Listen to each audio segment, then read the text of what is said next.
Menunggu tidak selalu tentang waktu. Kadang, yang paling melelahkan adalah menunggu seseorang berubah. Sementara kita sendiri mulai kehilangan harapan.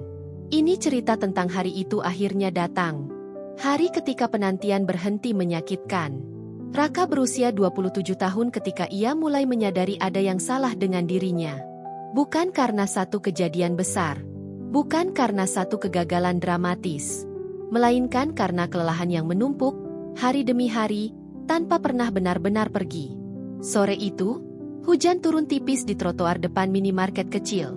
Lampu neon memantul di aspal basah. Raka duduk di atas motor yang belum ia nyalakan, menatap kosong ke depan. Di balik kaca etalase, Dina berdiri, memperhatikannya. Dina sudah mengenal tatapan itu. Tatapan seseorang yang terlalu lama menunggu dirinya sendiri. Sejak setahun terakhir, hubungan mereka berjalan seperti lampu kuning. Tidak benar-benar berhenti, tapi juga tak pernah melaju. Dina menunggu Raka mengambil langkah. Raka terus berkata, "Sebentar lagi. Sebentar lagi berhenti minum. Sebentar lagi cari arah. Sebentar lagi jadi versi dirinya yang dulu ia janjikan." Malam itu, mereka duduk di kamar Dina yang sederhana. Lampu meja menyala temaram. Tidak ada pertengkaran. Tidak ada teriakan. Justru itulah yang membuatnya terasa lebih berat. Raka duduk di tepi kasur, menunduk. Untuk pertama kalinya, ia tidak mencoba membela diri. Ia hanya diam, mendengarkan napasnya sendiri yang terasa sesak.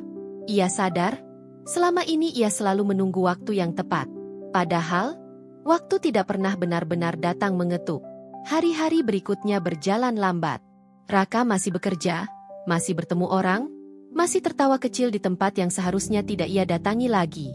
Tapi ada sesuatu yang berubah. Setiap kali ia ingin kembali lari, wajah Dina muncul di kepalanya. Bukan wajah marah, tapi wajah lelah yang terlalu lama berharap. Suatu sore, mereka bertemu di halte bus. Hujan baru saja reda.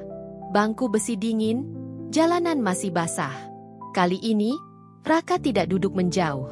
Ia duduk di sebelah Dina. Bus belum datang. Kota berisik di kejauhan. Tapi di antara mereka, ada percakapan yang akhirnya terjadi. Bukan dengan banyak kata, melainkan dengan kejujuran yang lama ditunda. Raka menyadari, yang paling berbahaya bukanlah kebiasaan buruknya, melainkan kenyamanan dalam penyangkalan. Ia akhirnya mengakui pada dirinya sendiri. Ia mabuk bukan karena bahagia, tapi karena ingin diam. Ia menunda bukan karena sabar, tapi karena takut gagal. Dina tidak menyelamatkannya. Ia tidak meminta janji besar.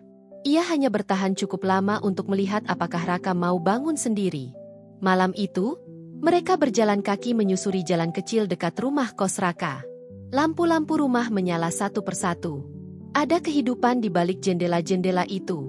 Raka merasa seperti orang yang lama berdiri di luar, akhirnya mengetuk pintu. Beberapa hari kemudian, Raka duduk sendirian di halte bus yang sama.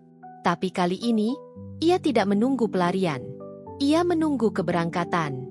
Tangannya gemetar, bukan karena dingin, tapi karena keputusan yang akhirnya ia ambil. Ia tahu langkah ini tidak membuat segalanya langsung mudah.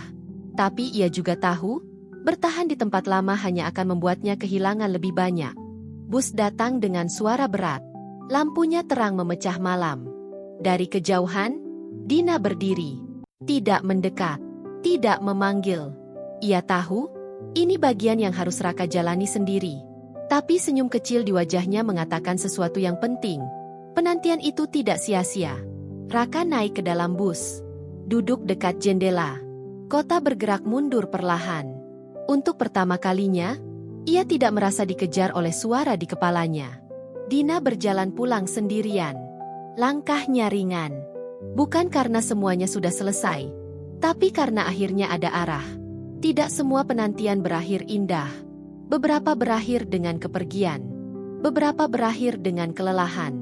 Tapi kadang, di satu hari yang tidak istimewa, seseorang akhirnya sadar, dan itu sudah cukup. Hari itu, hari anjing itu datang.